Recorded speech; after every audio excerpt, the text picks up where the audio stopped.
want to now take it out to Detroit, Michigan, where Fox 2's Roop is with us right now. Roop, what will you be looking for tonight there in Michigan?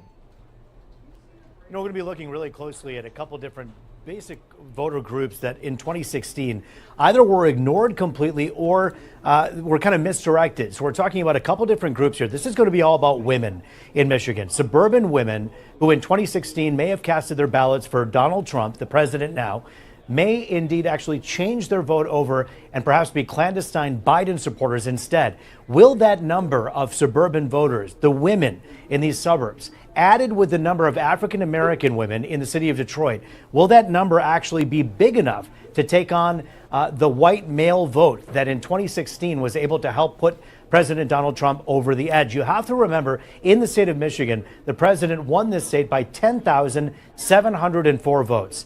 That was too close to comfort. You talk to some of the players and they'll tell you that was too close. And so, yes, they want to make sure that they bolster that base that, of course, already is excited that you see at these rallies. But if you think about Michigan and how important it is, think about where President Trump was last night in Michigan. Where was Vice President Pence? Michigan. Where was Kamala Harris today, the senator? I talked to her just about 3 hours ago. She was in Berkeley, Michigan, just about 15 minutes away from our station here in Southfield, Michigan. I asked her, why Michigan? Why now? And she said, because Michigan is a critical voter base and they're not taking any votes for granted. And Roop, obviously, those crucial counties, Wayne County, Macomb County, Oakland County, those Detroit suburbs will be in play this time around. What are voters telling you kind of around those suburb areas? We've seen Biden support go up with white suburban women. So as far as turnout goes, what are you hearing? Well, let me just give you some early voting numbers that I read about a couple of hours ago. In Macomb County, that, by the way, President Trump won by 12 percentage points.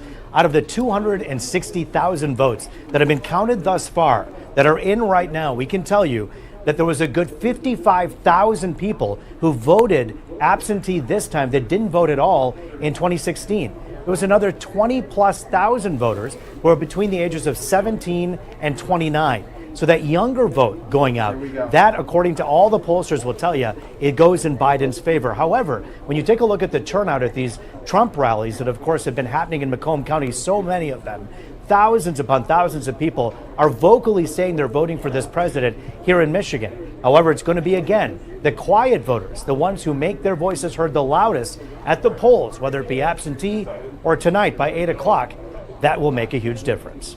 Back over to you. And Roop, I just wanted to touch on the Senate race there in Michigan as well. Some Democrats are worried about Senator Gary Peters, the incumbent there. Obviously, we saw Republican John James run as well in 2018 against Debbie Stabenow. But what are they saying about the Senate race there? Are they worried? Well, I saw Senator Peters just earlier today. He was basically there shoulder to shoulder with Senator Kamala Harris, and Senator Harris was telling the voters, of course, who were already in agreement, because this was a mainly Democrat base that they were talking to, about Senator Peters and what he's done for the state of Michigan. I think what you're going to see here is this. President Donald Trump in 2016 was the ultimate outsider, right? And so when you take a look at John James, you look at a business guy, you look at a guy who is on the shoulders of President Trump, kind of touting the same type of 2016 Trump messaging, that he's an outsider. He's not an insider.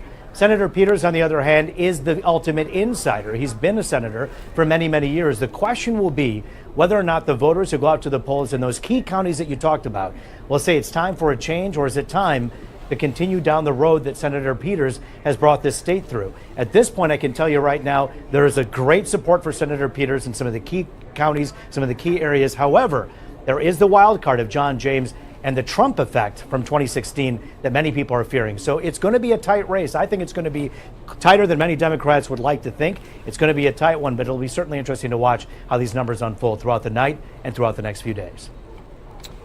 All right, Roop there from our own Fox 2 Detroit. We'll be monitoring all things in Michigan to see if Democrats can pick up a win there. They haven't done that since 2012. Roop, thanks so much.